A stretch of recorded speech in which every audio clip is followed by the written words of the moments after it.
What's up? Bang out. These niggas just run their mouth. These niggas don't tote no fire. These niggas don't live that. Post this brother video, KCDG. Building. Yes, sir. Mike Epps. What up? What's up, sir? What's up, Envy? What's up, Charlamagne? My man, now Mike, you got a lot going on. We're gonna get to all of that, but let's just get to this shit. Let's get this out the way. What is the issue with Kevin Hart?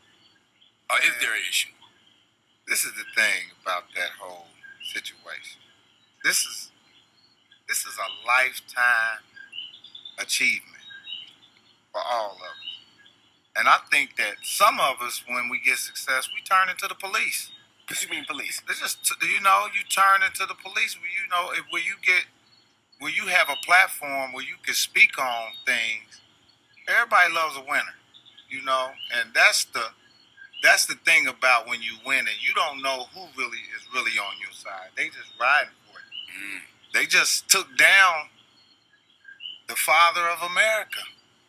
But he was sexually assaulting women, though. He was. I mean, they said he was or whatever. But, I mean, the reality of it is that, hey, they can get any of us, man. None of us is perfect. None of us is better than anyone. None of us was godfathered in the business. We all started off with nothing. Oh, I'm an OG in the game. I've been in the business for 25 years. It's a lifetime achievement for me. Y'all, you upset or you jealous or you bitter, this and that. Hey, man, I paved the way for all of them, too. I paved the way for that group of people. Just like Bernie Mac and them paved that way for me, I paved the way for that group of people. And that's what happens in the comedy business. We all teach each other. Like I said, man, we all in the business. And I don't have no hate. I have everything I want in life. I own homes. I got some businesses. I don't have that much money, but I'm rich, bitch. Cat is, you can try to talk about him, talk about his habits or whatever they say he did. Everybody got some habits. Everybody did something. Everybody didn't had some this and that and that and this. That dude is a star. He's in one of my films that we just did called Meet the Blacks. Just when you think that you are a legend, they'll take it from you. They just showed an example of that. So my whole thing with this whole thing about speaking about all these comedians, because I ain't saying no names. Don't get too cute. Do not get too cute in this business because they will knock you down. And they'll find a way to knock you down. So we all have to be humble with each other, thank each other, because this is a snitch business. There's so many rats in this business. It is. These some fool. And we ain't nobody going to jail.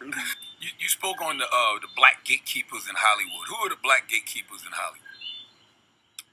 Well, how Hollywood works to me is it hasn't changed from slavery days. Is that, if you give somebody an opportunity and have a platform to delegate situations in Hollywood, that's gatekeeping, Most of the people in this business struggle to get in the business. So when they do get it, and they get there at the gate, they a little mean. They like, no, not you, him, move, him. You stand there like, boy, I've been at this gate for 10 years. And like I said, in this business, in order to get to point A and point B, you have to go through some certain red tape. And like I said, there's guys standing there at the gate telling the people in Hollywood that that's not the guy. Why do you think they telling them? I need to know who these niggas are. Who are these gatekeepers? all the ones that get opportunities back to back that's rich 100 times, that's greedy, that won't get out the way, and look at you and treat you like they are a white man. Some people were born with it, and some people had to work with it. I was born with it, and when I say born with it, is that I got something ain't none of them got. Just like they got something I ain't got. But whatever I got, hey, I think it's hard for me to believe the gatekeeper theory because we watch somebody like Kev come up and then fall off and then get back on again. You know, even like if you look at somebody like Tiffany Haddish and Rel, we see how long they've been grinding to get to where they are. Right. They didn't even want to give Tiff an audition for Girls Trip. Like she had to fight for that. You know what I'm saying? So I'm like, who are these people that are just magically pressing buttons saying go? I'm not saying that they magically pressing buttons, but like I said, they still had to go through a gatekeeper. And that's another thing too. You can't put nobody on. They've been talking about putting people on. You can't put nobody on. You can offer an opportunity for somebody, and if they take it and run with it, they own. And you've had gatekeepers open doors for you, like you think about the Richard Lee Daniels with the Richard Pryor biopic. What's up with that? No, that was all earned. That was all earned. Everything that you seen me do, I had to audition for that, and I had to work for that. I had to audition for that, and I had to work for that. You had the show at NBC too, Uncle Buck. Who opened that gate? That was all earned. So let's talk about the Richard Pryor movie for a little bit. There was a lot of people going for that role. Yeah. And you got it. Let's talk about that. But the project in itself, I had to earn that. I auditioned for that 100 times. We all know how hardcore Lee Daniels is. He made me and Marlon Wayans and a whole bunch of men straight up in there, and I beat everybody out for that role. You know what I mean? That movie not happening, is it? Hey, man, I doubt it. And I really do. I really do. And like I said, if I wasn't a great Mike Epps, it would have destroyed me. I thought about something about life. I said, you really don't own nothing in this life. You don't own. This is a rented life. You hear me? Rented. Break that down for me. The money, what you got in your pocket right now is what you own. You go to the morgue, they'll put that in a property bag and give that to your family. That means the money in the bank is a number on a piece of paper. Now, perfect example, when that stuff happened down in Houston, it was millionaires in that water with them poor people. The bank is closed, suckers. When the bank is closed, we even. That's real. And that go for racism. Racism too. White people not liking black people not like. We all die in the end.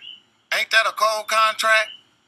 I went a whole lifetime not liking another race and died just like the other race. Sound like equality to me. Now, if I find out another race outlived another race, I'm prejudiced against them. This is what money is. If you really break it down, there's nothing you can really do with it. You're just stacking it up to give it to somebody. So once I start thinking like that, the desire for me to chase in this business and compete went away. I feel that. Like I enjoy I said, you know what? I'm going to just enjoy being a comic. Because at the end of the day, that's really the only happiness that I get. You seem like you're prepared for that, dog. I saw it when you put on Instagram. If they take all this shit away, I still know how to sell some dope if I need if I need to. Hey, hold up. I know the fans look at the Breakfast Club. Hey, no, but you know what, Envy? I'm producing a lot of movies. I'm producing a movie that's coming out October the 26th called Love Jack. I executive producer this. Mike, you a gatekeeper, bro. Whether you want to believe it or not. not. I'm a good one, though. Okay. I think with the internet now, do you think that there really is still gatekeepers? Because you got these kids getting in through these non-traditional ways. You can't control that. Just like with rap, even just like with comedy, DC Young Fly was coming regardless. Just Hilarious was coming regardless. Yeah, well, that's what I'm talking about, the gatekeeping. All of that stuff up under that, hey, man, do those big execs really know who these Instagram people is? No. I'm watching how they tearing us down right now. They got Suge Knight locked up. They got Bill Cosby locked up. Those are not good examples, though. Well, I feel you, but Suge killed somebody and Bill's accused the rape. video of him running. Yeah, you see the video of Suge running somebody. I know, but I mean, at the end of the day, they still are people. Them two dudes is locked up. Weinstein ain't in jail. Right. The other guy ain't in jail. That is true. It's a bunch of guys that ain't in jail. That's not of color, and that's all I'm saying. If there's no way that we can ignore that. That is direct. That's some real shit. That's some real shit. That's some real shit. Whether they did it or not, we sitting over here looking at somebody else that did some shit that ain't in jail. How dare you play Mr. Perfect? And we know you ain't perfect. And everybody got dirt. Everybody got dirt. They just ain't got told on yet. Around twiddling their thumbs saying, when they coming for me? Because that's the truth, eh? Both y'all can keep ignoring that. You know it's real. Both y'all can keep ignoring that. You know it's real. Thanks for watching the King Tables podcast. Remember to like, subscribe, and hit the notification bell. Think with greatness.